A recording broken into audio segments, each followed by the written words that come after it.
कारंजा नाभिक समाज संघटना प्रणित वीर जिवाजी महाराज चौक स्वर्गीय प्रकाशदादा डहाके वन विभाग पर्यटन जवळ येथील चौकातील कंपाऊंड तारखांब उपडून केलेले अतिक्रमण बाबत जुलै 29, 2024 सोमवारला आपल्याला नगरपरिषद मुख्याधिकारी यांना आखरी वाणींवजा निवेदन घ्यायचं आहे। त्या निवेदनमध्ये असा उल्लेख आहे की 3 ऑगस्ट तारखेच्या आत नगर परिषदनं जर अतिक्रमण काढलं नाही तर नाभिक समाज रस्त्यावर उतरून स्वतः हाताने काढेल। नंतर कायदा सुव्यवस्था जर बिघडेल, कोणाचं नुकसान होईल, काही संकट येईल तर नगर परिषद जबाबदार राहील असा इशारा वजा निवेदन नगर परिषद मुख्य अधिकारी यांना द्यायचं आहे। त्याकरिता सोमवार जुलै 29, 2024 नगर परिषद येथे 11 वाजता समाजातील सर्व बंधू आणि भगिनींनी आवर्जून उपस्थित राहावे। ही लढाई आपल्या हक्काची आहे। हिंदवी स्वराज्याचे संस्थापक छत्रपती शिवाजी महाराज यांचे अंगरक्षक यांच्या खांद्याला खांदा लावून स्वराज्य निर्माण केले। अफजलखानाच्या वधाच्या वेळेस अफजलखानाचा अंगरक्षक सय्यद बंडा हे शिवाजी महाराजांवर वार करत असताना हवेतच तलवारीसह हात दांडपट्ट्याने उडवणारे शूरवीर जिवाजी महाला अशा मावळ्याची ही अवहेलना त्यावेळेस जिवाजी महाराज नसते तर वेगळाच इतिहास घडला असता। त्या जिवाजी महाले यांच्या चौकाची ही परिस्थिती आहे हे उल्लेखनीय। तरी समाज बंधू आणि भगिनींनी हातातील काम सोडून वेळेवर हजर राहावे ही कळकळीची विनंती। विनीत कारंजा नाभिक समाज संघटना कारंजा। अस्मिता न्यूज करिता महेंद्र गुप्ता, मुख्य संपादक कारंजा। जिवाजी महालेच्या चौकामध्ये अतिक्रमण करून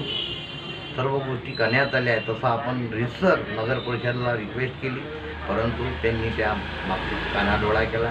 तर आम्ही 29 तारखेला तिथं सर्व 100 लोकांच्या सोबत जाऊन एक शेवटचं अल्टिमेटम देणार आहोत। त्यांनी जर तिथं कुठल्याही प्रकारची कारवाई केली नाही तर 3 तारखेला 3 ऑगस्टला जाऊन ते अतिक्रमण आम्ही काढणार आहोत। याच्यासाठी प्रशासन जबाबदार राहील।